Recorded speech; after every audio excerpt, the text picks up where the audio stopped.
ఇప్పుడు audience cinema థియేటర్కి చెప్తారు మామూలు ఇప్పుడు ఆడియన్స్ ఇప్పుడు ఎక్కువ మంది రావట్లేదు. అది ప్రొడ్యూసర్గా ఏం చేయాలో మీరు చెప్తున్నారు. ఫర్ అ చేంజ్ మీరు హీరో అయితే హీరోగా మీరు ఆడియన్స్ థియేటర్ రావడానికి మీరు ఏం చేస్తారు? ప్రొడ్యూసర్గా చెప్తున్న దిల్ రాజు చెప్తున్న అన్ని పాయింట్స్ని నేను నితిన్ ప్లేస్లో ఉంటే నేను ముందడిగేసి అరే ఇవన్నీ ముందు మొదలు పెడదామని మొదలు పెడతాను. సరే, దిల్కి అండ్ తమ్ముడికి ఈ మధ్యలో మీరు నా ఏమంటారు నా పర్ఫార్మెన్సా నాలో చూసిన చేంజ్ ఏంటి, మార్పు ఏంటి, ప్లస్ అండ్ మైనస్? ప్లస్లు చాలా. నువ్వు అప్పటికి ఇప్పటికీ ఏంది న్యాచురల్గా ఒక 22-23 ఇయర్స్ నువ్వు యాజ్ యాక్టర్గా ఇక్కడ వరకు జర్నీ చేసావు. అంటే నాకంటే సీనియర్ నువ్వు యాక్చువల్ 1 ఇయర్ సీనియర్. నేను 2003లో ప్రొడ్యూసర్ని అయ్యా, నువ్వు 2002లోనే హీరో అయ్యావు. అంటే నాకంటే 1 ఇయర్ సీనియర్. సో నీకున్నది ఆ ఎక్స్పీరియన్స్ వచ్చింది ప్లస్.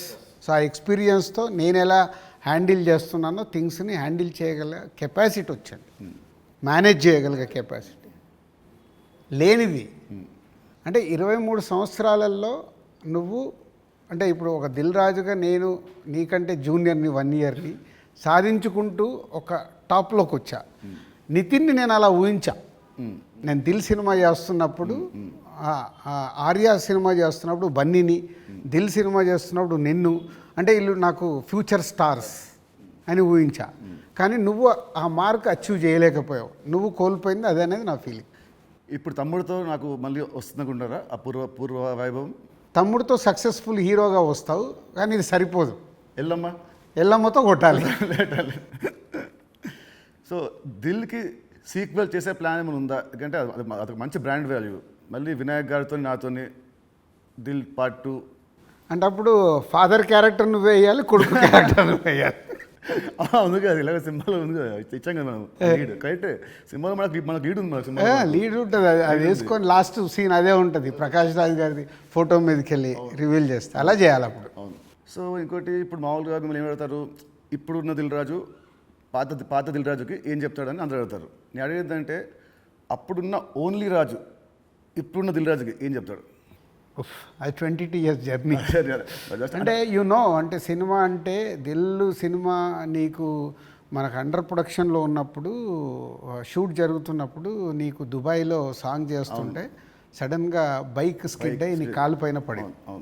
కాలు పైన పడితే మధ్యాహ్నంకి వెళ్ళి షూటింగ్ ఆపేసాం. అది నాకు ఫస్ట్ ఫిలిం. షూటింగ్ ఆపేసిన తర్వాత చిన్న నీకు ఎయిర్లైన్ ఫ్రాక్చర్. వినాయక్ ఇక్కడ ఉన్నాడు, నెక్స్ట్ ఠాగూర్ సినిమాలో బిజీగా ఉన్నాడు. అన్న మీరు వెళ్ళి సాంగ్స్ తీసుకొని రండి అన్నాడు. నీకు ఎయిర్లైన్ ఫ్రాక్చర్ అయ్యి మన హోటల్కి వెళ్ళిన తర్వాత ఇంకా మనం నెక్స్ట్ డే షూటింగ్ చేయడానికి స్కోప్ లేదు. ప్యాకప్, అందరు రిటర్న్ వెళ్ళిపోవాలి. సో అప్పుడు లక్ష్మణ్ అంకులు, శిరీష్ అంకులు టెన్షన్లో ఉన్నారు. నేనేమో వెళ్ళిపోయి పడుకున్నాను.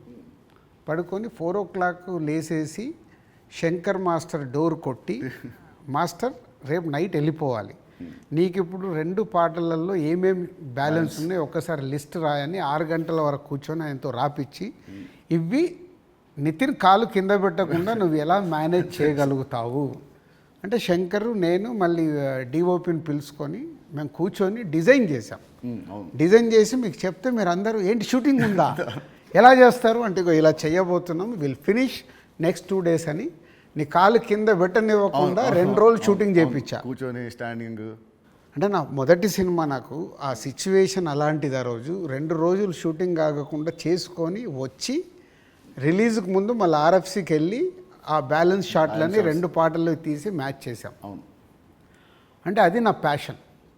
అంటే మొదటి సినిమాలోనే నేను ఒక సమస్య వస్తే దాన్ని జాగ్రత్తగా హ్యాండిల్ చేసుకుని సినిమాకి ఎలాంటి డ్యామేజ్ జరగకుండా చేయగలిగా. అదే మామూలు రాజు నుంచి దిల్ రాజుగా షిఫ్ట్ అవ్వడం. అంటే నాట్ ఓన్లీ దిల్, ఇలాంటి సో మెనీ ఫిలిమ్స్కి సో మెనీ ఎప్పుడు వస్తూనే ఉంటాయి. అవన్నిటిని జాగ్రత్తగా హ్యాండిల్ చేసుకుంటే 58 సినిమాలకు రీచ్ అయ్యాను. అదే ఫస్ట్ సినిమా దిల్లప్పుడు కూడా మీ అన్నింటిలో మీరు చాలా మీరు ఇన్వాల్వ్ అయ్యారు. ప్రతి దాంట్లో స్టోరీల నుంచి, సీన్స్ నుంచి. కొన్ని సీన్స్ మీకు నచ్చకుంటే మీ వినాయక్ మీరు చెప్పలేకపోతే మీరు నా చెప్పేవాళ్ళు, నిత్యం చెప్పా ఈ సీన్ బాగా గుర్తున్నా, దాంట్లో ఉంటుంది ఒక ఎపిసోడ్, ఒకటి టాలీగట్ ఎపిసోడ్ ఉంటుంది ఒకటి. అది సినిమా లేదు. సో అది సో మీ ఉత్సాహాన్ని చూసే సుకుమార్ గారు సినిమా రైటర్ కదా, ఆయన పెట్టాడు సినిమాలో ఒక డైలాగ్ వస్తుంది, మై నేమ్ ఇస్ రాజు అంటే ఒకటి వచ్చి ఎందుకంత ఫోజు మిమ్మల్ని చూసే పెట్టాడు డైలాగ్, గుర్తున్నా? బోర్డు మీద రాసి సో 2003 రాజుగారి దగ్గర ఉన్నదేంటి, ఇప్పుడు రాజుగారి దగ్గర లేనిదేంటి? ఉన్నది ఉన్నది ఉన్నది 2003కి ఇప్పటికి ఉన్నది. సినిమా అంటే అవలీలగా ఎక్స్పీరియన్స్తో పాటు వచ్చిన ఎక్స్పీరియన్స్తో పాటు సో ఈజీగా ఎలాంటి సిచ్యువేషన్ అయినా హ్యాండిల్ చేసే కెపాసిటీ అండ్ సినిమా పైన ఇంకా అవగాహన ఉంది. ఇది సాధించాను. లేనిది 2003 నుంచి 2010 వరకు ఒక్కొక్క సినిమా తీస్తూ ఒక్కొక్క కొత్త డైరెక్టర్తో జర్నీ చేస్తూ అద్భుతమైన జాబ్ సాటిస్ఫాక్షన్తో జర్నీ చేశా. 2014 తర్వాత అంటే ఆ పీరియడ్ తర్వాత నంబర్ ఆఫ్ ప్రొడక్షన్స్కు షిఫ్ట్ అయిపోయి సో దాన్ని ఎంజాయ్ చేయలేకపోతున్నా. కరెక్ట్. అది ఇప్పుడు లేదు. కరెక్ట్. ఆ ఎంజాయ్మెంట్ లేదు. Job satisfaction enjoyment job satisfaction ఉంది. ఎంజాయ్మెంట్ ఎంజాయ్మెంట్ అంటే మార్నింగ్ 7కు నేను లొకేషన్కి వెళ్ళిపోయి ఈవినింగ్ ప్యాకప్ వరకు ఉండి మళ్ళీ వచ్చి నెక్స్ట్ డే సీన్ గురించి వెళ్ళి ఆఫీస్లో కూర్చొని 10 వరకు కూర్చొని అదొక ఎంజాయ్మెంట్ నాకు. I'm missing that.